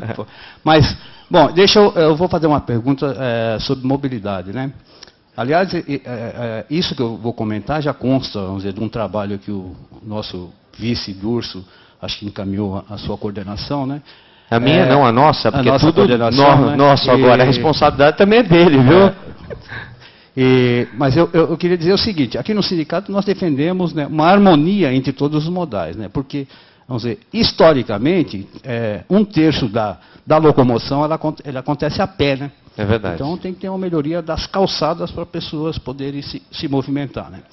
E para dar acessibilidade, né? Exatamente. Porque o que nós não temos é calçadas com acessibilidade em São Paulo. Exatamente, atende um pouco o que ele falou. Ele falou mais de ônibus, mas a gente imagina também, vamos dizer, na viagem a pé, né?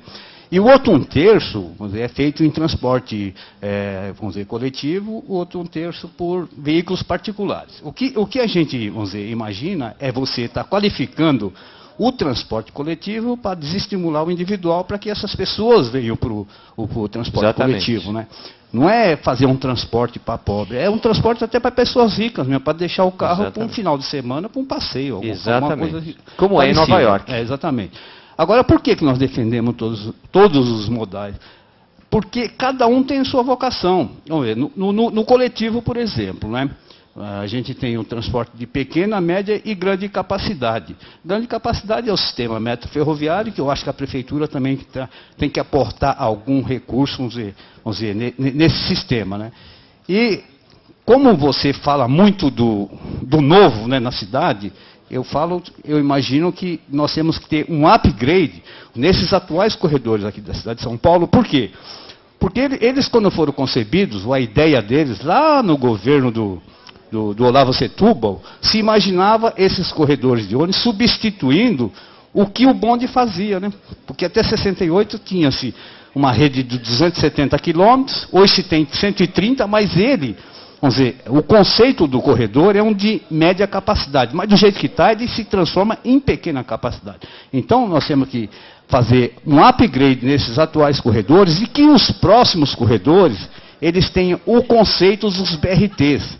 Vamos dizer, a faixa de domínio tem que ser do ônibus, ele não pode estar disputando o espaço com o carro particular. Os BRTs que fazem sucesso no mundo inteiro, vamos dizer, eles foram melhorados a partir dos corredores feitos em São Paulo, que depois foram feitos em Curitiba, e hoje o mundo está adotando. Então é isso que o Sindicato dos Engenheiros defende, é um sistema de média capacidade, porque aí sim você resolve o problema da cidade. Acho que eu ultrapassei o tempo, não, né? Tem mais não? Então, eu só encerro dizendo o seguinte, que o senhor, quando chamou o pessoal da CT, inclusive tem aqui alguns, vamos dizer, no nosso trabalho consta sugestões dele, né? Mas a gestão dos ônibus é SP-Trans, viu? Eu sei disso. Eu queria passar a palavra agora, a pergunta agora para o Adelmo.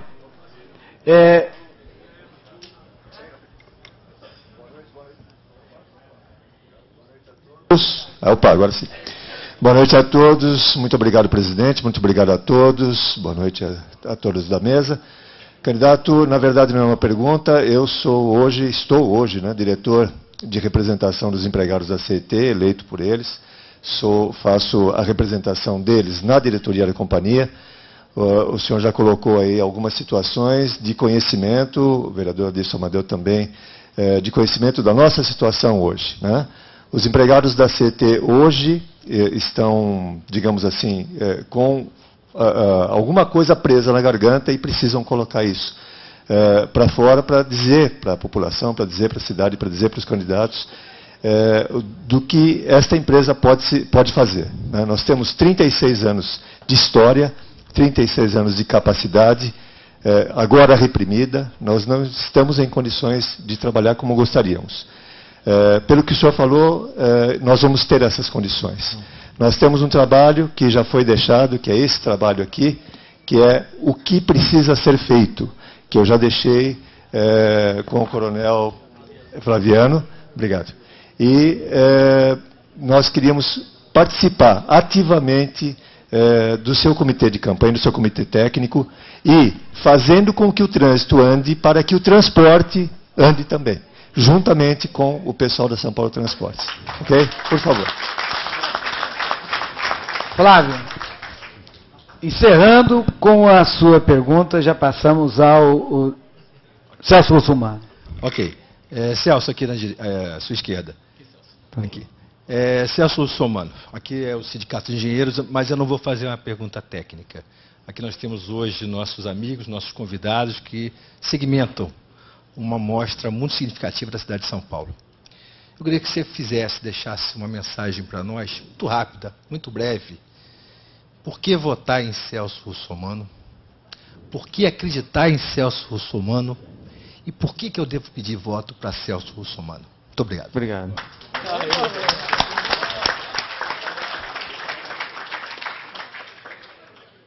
Vamos começar com a questão dos modais, do transporte dos corredores.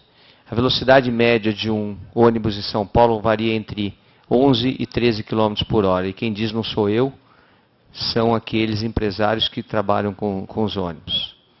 O que é mais estranho nessa história toda é que nós temos duas espécies de ônibus em São Paulo. Os ônibus dos consórcios e os ônibus das cooperativas. Os ônibus dos consórcios andam nos corredores. Os ônibus das cooperativas andam fora dos corredores, na mesma via. Os ônibus dos consórcios recebem R$ 2,40 por transporte de cada passageiro, em média. Os ônibus das cooperativas recebem, em média, R$ 1,30 para o transporte de cada passageiro. Se nós viermos pela M. Boimirim, da Zona Sul para cá, nós vamos notar o seguinte: o trânsito todo parado. Eu queria até que o Adelmo, né? Adelmo, que o engenheiro Adelmo ouvisse isso. Vindo pela estrada M. Boimirim para cá, da periferia para cá, nós vamos encontrar a seguinte situação: ônibus do consórcio andando no corredor e ônibus da cooperativa andando fora do corredor. Ônibus parando nos pontos de ônibus e congestionando o trânsito de veículos e automóveis, e ônibus andando sozinho no corredor. Eu queria entender uma coisa da São Paulo Transportes. Por que é que se trata as duas situações de forma diferente? E por que é que se acaba com o trânsito onde nós temos os corredores agindo dessa forma? Parece até que os empresários dos consórcios têm monopólio sobre os corredores de ônibus. E isso nós vamos acabar. Não dá para entender também por que os corredores têm plataformas só do lado esquerdo. É para impedir que os ônibus das cooperativas andem nos corredores? Agora, eu não sou engenheiro. A minha formação é direito, jornalismo. Mas eu queria entender, por que uma plataforma não pode ser um pouquinho mais à frente, outra um pouquinho mais uma aqui, outra aqui, nos sentidos inversos, e a gente embarcar todos os passageiros do lado direito, e nós termos mais lugares para os usuários do sistema, os consumidores do sistema, fazendo com que todos os ônibus, independentes da situação, possam transitar no corredor. Eu gostaria de entender certas coisas que estão acima dos nossos técnicos, tanto da São Paulo Transportes quanto da CT, que parecem e me fazem crer que a corrupção existe, porque não tem outra explicação.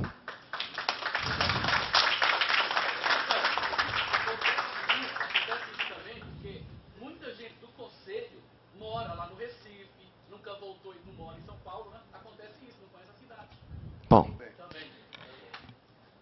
eu quero a ajuda dos senhores. Nós temos que transformar essa cidade em uma cidade mais justa. uma cidade em que todos tenham transporte coletivo de qualidade, para que a gente possa, de fato, evitar de usar carros. E eu tenho dito que, além dos corredores, dos modais de ônibus, de bicicleta, e olha que eu sou um ciclista, eu sou ciclista mesmo. E quem for ciclista, eu desafio pedalar comigo 50 quilômetros, porque eu pedalo. Nós vamos fazer modais em todos os sentidos, para que possamos andar melhor em São Paulo. Nós não vamos parar as obras do metrô, nós vamos incentivá-las, porque a prefeitura entra com dinheiro, mas vamos cobrar prazos. E se o governo do estado não cumprir, vai pagar multa para a prefeitura. Mas nós podemos um pouco mais, porque quando eu construí a legislação consumerista brasileira, e a gente colocou lá serviços públicos enquadrados no Código de Defesa do Consumidor, nós também construímos que os órgãos municipais, estaduais ou federais têm a mesma competência para autuar e fiscalizar os serviços públicos. Portanto, nós vamos fiscalizar o serviço do município, o serviço do Estado e o serviço da União. E vamos autuar o Estado e a União quando não forem competentes também. E aí, eu preciso da ajuda dos senhores e das senhoras. Porque nós vamos construir uma coisa chamada cidadania aqui. E a cidadania começa, sabe aonde? Nós vamos ter voluntários inspetores de quarteirão. E quem quiser se inscreve. O inspetor de quarteirão vai falar direto com o subprefeito, que será indicado pelas sociedades, pelas entidades organizadas do bairro. Pode ser clube dos lojistas, pode ser a ordem dos advogados. Indiquem 3. Tem que morar no bairro, tem que ser competente, tem que ter conhecimento técnico e tem que trabalhar de porta aberta. Esse subprefeito vai ter contato com cada um dos inspetores de quarteirão, que vão fiscalizar, inclusive, quando a Sabesp abrir buraco, vala, quando a companhia de telefonia abrir vala, quando a companhia de gás abrir vala nas ruas, se tem ordem de serviço de telefonia, e se a vala está tampada no nível, porque se não tiver, vai pagar a multa. Agora, não se espantem se eu representar contra o presidente de uma companhia que não cumpriu a lei por dano ao patrimônio público, na delegacia de polícia e no Ministério Público. Porque nós vamos fazer. Porque eu não vou admitir mais o que nós estamos vendo. O problema de São Paulo está voltado para a forma com que nós cuidamos da cidade. Suponhamos que o subprefeito não funcione. O inspetor de quarteirão terá acesso ao gabinete do prefeito e vai falar comigo ou com o Dulce. E vai denunciar o prefeito. E eu vou chamar a sociedade civil organizada e dizer, olha o que vocês indicaram. Pode indicar o novo nome que nós vamos mudar. Porque vai funcionar. Nós vamos fazer voltar a cidadania na cidade. Da coleta de lixo seletiva, da separação do lixo. Nós vamos incentivar aqueles que querem ser da defesa civil como voluntários, de um corpo de bombeiros municipal voluntário, e eu já vi no mundo vários, nada contra o corpo de bombeiros de São Paulo, nada contra, que é exercido pela polícia militar. Mas não chega aos pés do serviço voluntário do Chile, que tem as melhores viaturas, os melhores equipamentos pagos pela sociedade, não é pago pelo poder público. Porque a sociedade se organiza, são voluntários, são pessoas que são qualificadas e são tratadas pela sociedade com respeito, porque doam um pouco de si para a sociedade. E é isso que nós queremos na defesa civil, é isso que nós queremos em todo o sistema voluntariado que nós vamos ter na cidade. Então vamos trabalhar diferente. Mas eu conto com a ajuda dos senhores. Só para encerrar, o Flávio perguntou por que é que as pessoas devem votar no Celso Russomano. Porque eu quero construir uma cidade não para mim. Eu quero construir uma cidade para todos, inclusive para as próximas gerações, planejando o futuro de São Paulo. Obrigado.